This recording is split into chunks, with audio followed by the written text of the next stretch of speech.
All right. Well, hey, man. Hey, how are you?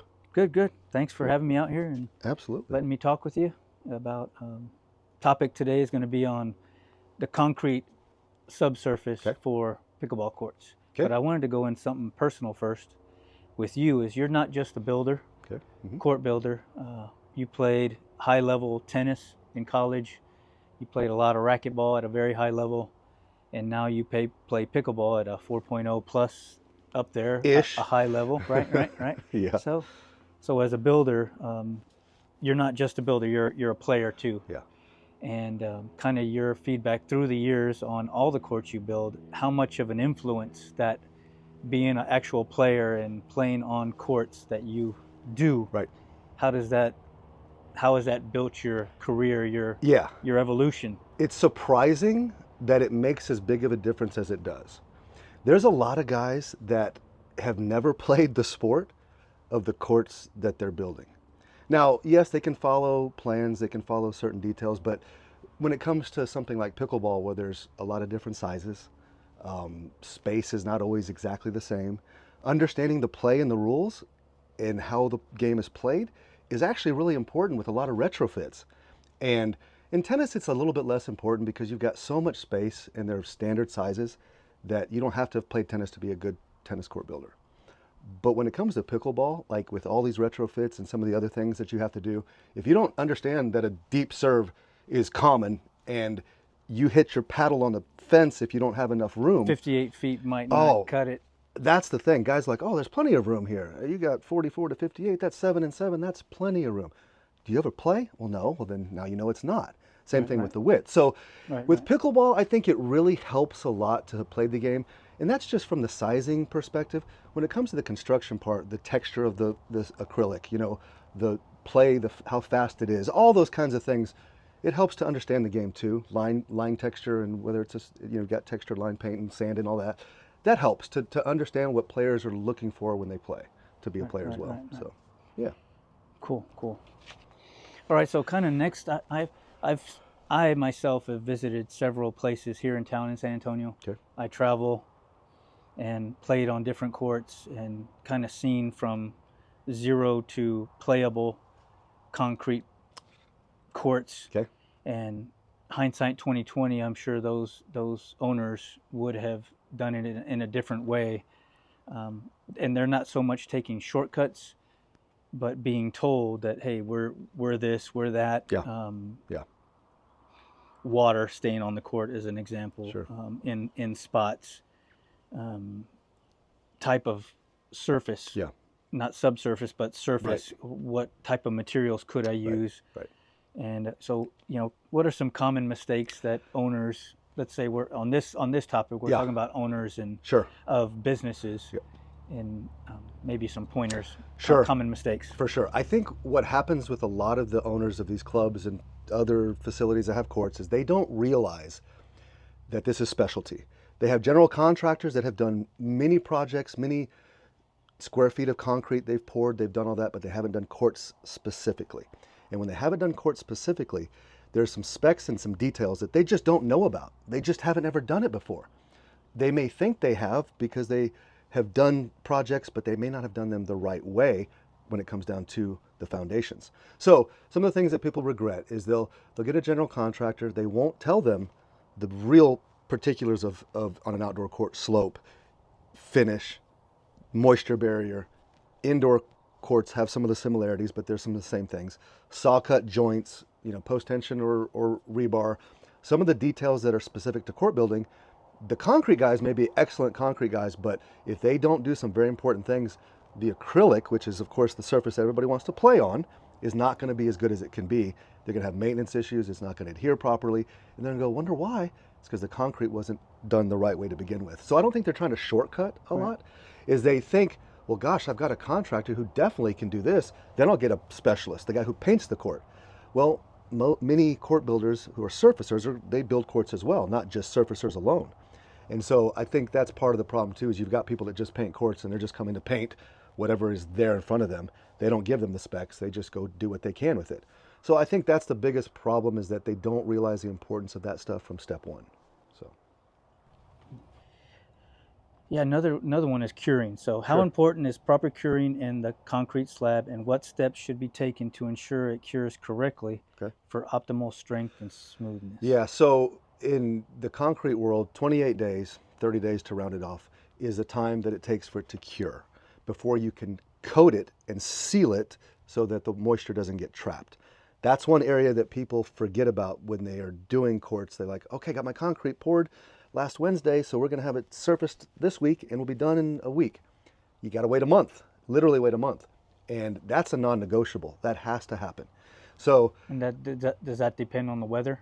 you know, it Rain? does in the humidity some degree, but chemically 28 days is the standard. So it really shouldn't matter the weather. You got to wait the 28 days.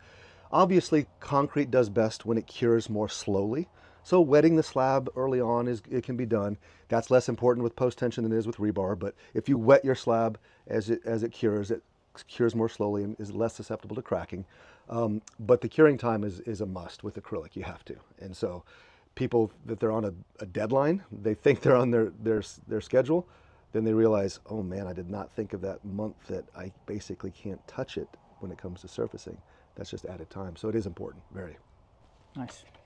All right. So another maybe point: how do you ensure the slab surface is perfectly level and smooth Okay. to meet the precise bounce and Okay. playability requirements? Okay, for new concrete, outdoors you've got a slope on the concrete, indoors it can be level. So that's not level, but you're talking about even. And so even is important. What I hear a lot from people that, hey, I've got a slab and it rained, but there's puddles on it. When you have a slab that's just had rain on it within a few minutes, it's gonna have some puddles on it. How quickly those puddles are dissipated is what's important. Here's the test for you.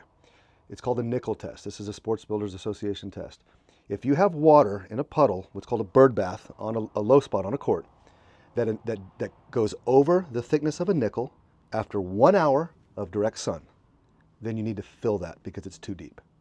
If that in less time doesn't cover that nickel, then it's not a patch that needs to be done because it's not that thick, not that deep. So the answer to your question, you're typically hand troweling these courts by hand, you know, when you do the concrete. So these are humans. They may be very good at it, but there's going to be times where there's a little bit of a depression or a low spot. If it's too much of one, then that's when the surfacer comes in and he patches those low spots. That's common to have a few patches on a new court. You just don't want to have big ones. I've seen people pour concrete where they've got like a ½ inch or more of water, like for almost like a mini lake in the middle of their court, and it just sits there. Right. That's a For huge, hours. for hours. Yes. And the only way to get that off is to roll dry or squeegee or blow it. You never can change that because you can patch it to a certain degree, but not enough to get that filled. So that's why the concrete is so important to be close to perfect. It doesn't have to be perfect. So, Right. yep. Nice. All right. So the slope. Yeah. With puddles, that could maybe, if you don't have slope. Yeah. It could be worse if you don't have the proper slope. Right. Yeah. So slope on a court, very easy to remember. Inch of slope every 10 feet in one direction. A lot of people understand crowning. Crowning is where it's in the middle and it goes both ways. You don't crown it, you don't do it that way. You go end to end or side to side. If you had a perfectly level flat side and all things were equal, then yes, go side to side. On a 30-foot court, it'd be a 3-inch slope. That makes the most sense. But if you have slope already in your area, let's just say you have a foot of slope and your court's going to go 60 feet down the foot of slope way. You might as well just go the 6 inches. That means you have to build up half as much as you normally would have to. And that's completely acceptable. You'll never feel it. But the reason it's so important is if water doesn't get off that acrylic quickly, it will soak into it more and it will basically loosen it and make its life be shortened. So that's why slope's important, so the acrylic can have the longest life that it can, is get that water off quickly. 1 inch per 10 feet, every 10 feet. That's it. 6 inches or 3 inches if you 3 inches. Yep. If you have a 60 by 30. If you have a 64-34, it's about 3.5 and 6.5. Yep. You're good at math, man. So a little side note, we've been talking about a bunch of stuff. So I'm going to build a concrete court. Okay. On my business or personal in my backyard.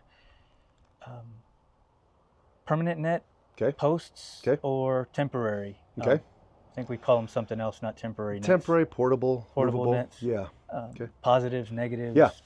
Okay, there's pros and cons both ways. And so if you're building a court from ground up, My preference is you put sleeves in the concrete that you cut off, and then you put the poles in there. So they're more like permanent, but they can be pulled out, but they're in there.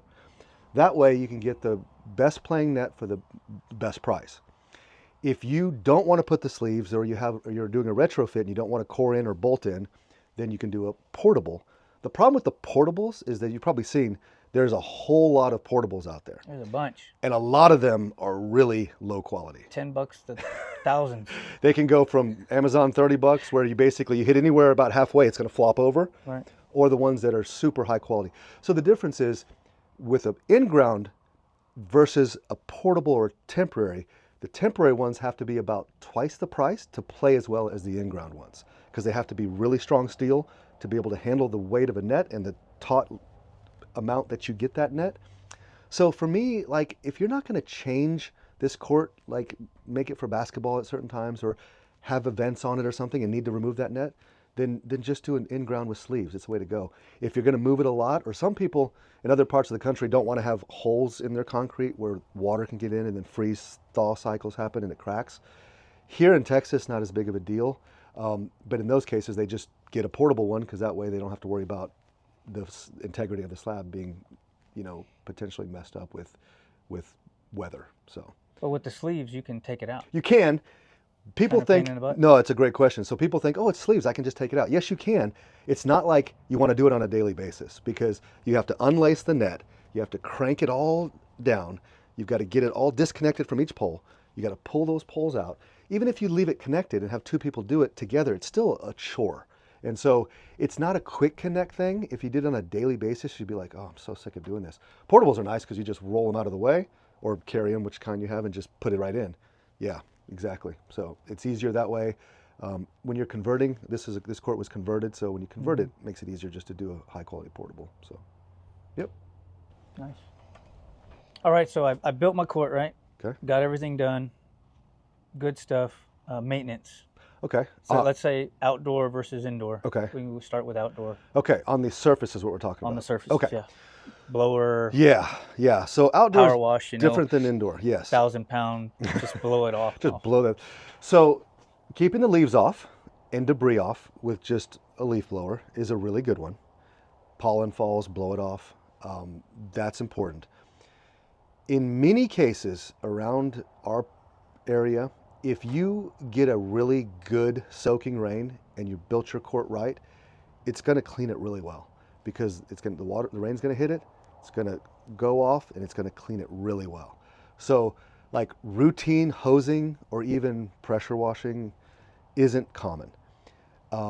Now, if it's been a couple years, you haven't done anything to it, you can pressure wash the acrylic. You have to be very smart and careful with it. If you get the PSI too high, or you get really close to your acrylic, you're just going to peel it off and do damage. So if you get it back and just slowly, carefully, and start in a corner, get the mold and stuff off, the more that it rains routinely and it cleans your court, the less you'll have to do that. This court is almost 3 years old. There's never been any cleaning on it at all. It's been blown when the leaves are on there. When the rain comes, it cleans all the dust off really well. And so there's not a lot of leaves and stuff too much like hanging over it to be a big issue. But the routine maintenance, if it doesn't rain for like a long time, you can tell how dusty it gets and how dirty it gets. Birds will crap on it and stuff like that, which is a pain, but you just have to carefully wash that stuff with a hose. No chemicals, no cleaners. Indoors is a little challenging because you don't have that benefit of the routine rains. So indoors, and you can't really blow it much either, because you're just blowing dust in an indoor environment. So you can rent an auto scrubber, either a small one or a ride behind, and do that kind of periodically. Some people actually take those pet level Roombas, and at night we'll let them just go over the court, because they're meant to work on hard surfaces, and they kind of suck up dust. And so if they're going all night and doing their routine, that's one way. Okay. But the indoor cleaning of acrylic is a challenging one, because of the fact that you don't have the elements to clean it off. Because the sand in the acrylic and the texture means it's very porous. That means dust you can't just sweep it off like you can on a smooth floor. So it kind of gets embedded in there a little bit, and so that's why an auto scrubber cleans it, well. So you want to do the fun facts with just Just the lights right now. Oh, just lights now. Yeah, yeah. Okay, okay. Just All right, lights. so since we're here talking, we're looking at his court, beautiful court, post-tension concrete. We're looking at lights, so let's just hit on some lights. Okay. These aren't parking lot lights. Right. Okay. These are sport lights. It's important. The Okay. angle of the fixtures is done to be for sports. These are LEDs, of course, but not all LEDs are the same. Even if they have the same amount of light output that they have, doesn't mean they're built the same. They may not last as long. How you light a court, there's lots of different ways. You can do 4 poles like this. You can do 2 poles with multiple heads. You can do a lot of different ways. Just depends on budgets. And these are actually tennis court height lights. These are 20 feet tall with 4-foot davit arms. And so I've got quite a bit of light on this one. This one's like, there's no shadows. It plays like you're playing indoors or in day. Like, it is really bright. Also, when you have it this way, you shine the light straight down. But if you do poles on the ends with dual heads, if you do straight down, you won't get enough coverage. You have to angle them out a little bit. Some neighborhoods and some HOAs, they don't allow you to angle the lights out because you'll get into your neighbor's yard and light up their house. And these are on the side of the court, so if you're hitting a lob or somebody lobs it Yeah. at you and you have to look up, you're not looking into the light. Yeah, I mean, obviously you're going to get some of that because they're above, but they are on the sides, and the 4-foot arm helps to get better coverage. You're not going to get away from it completely, just like you're not getting away from the sun when you're playing outdoors. Right. But the shadows here are very minimal, and it is less of an issue because of where they're located. Yeah. So a little fun fact: what are those things with the wind blowing through them? So those are wind screens. Kind of a misnomer. Fun fact is that, yes, they help with wind, but the whole intention is to frame the backdrop to have something solid so you can kind of track the ball. If you play on a court that doesn't have that, or it's lower, it's easy to lose the ball. It's kind of hard. With that solid backdrop, tennis, you'll really see it. It's really important for tennis, but pickleball as well, to be able to track the ball. Track the ball, right? Yep. Because some indoor places don't have. Yeah. They leave their walls at the baseline like a cream color or a neutral color instead of. They just have a dark color's better. Yeah. Some are realizing, and they're putting a black all the way about 7 to 8 feet, so that solid backdrop, so you can frame the ball. Right. When it moves fast, it gets hard. You can lose it quickly. Yeah. So makes a difference. So they're ball screens, not wind screens. Yes. Yes. They do help with wind, though. Yes. All right. So another little fun fact, not a fun fact, but experience for me when I worked at a tennis facility with the wind screens. Yep. You could put metal rings to attach it to the fence or zip ties. Yeah. Big difference. Yeah. Huge difference. Yes, it can cause a big problem. Yes. Right. So you want to use nice, strong 100-pound UV-rated zip ties for your windscreens, and not metal rings, what's called hog rings. Those are strong, so strong that they'll hold onto that fence so tightly that when you get a microburst or a heavy storm, it will just bend that fence straight down. It'll break that pole at the base. Totally, absolutely Fence will. Gone, which is a big issue. If you can do maybe hog rings or metal rings at the bottom, and then zip ties at the top, so it will break free, still be connected, so you don't have to go chase it, because it will fray pretty badly in a big storm. That way you don't damage your fence. So it's important to not damage the fence by trying to keep the windscreens on. All right, sports fans, every 2 or 3 months, getting your 6-foot ladder to redo those zip ties Absolutely. is a lot better than paying for a new fence. For sure. For sure. Yep. Yeah, truth. How do you say that? This? Sure. All right. Another question maybe. For someone planning to build a pickleball court, Okay. what's the one thing they absolutely need to get right about the concrete slab to ensure a top-tier court? Okay, let's do 3 things, because there's 3 really common mistakes that are made, even in contractors or builders that aren't familiar with courts, that they'll make these mistakes. So the 3 things that you just got to make sure you do right. 1 is you have to put slope on the court rather than do it flat. And believe it or not, there are people that pour concrete pads and they pour them dead flat.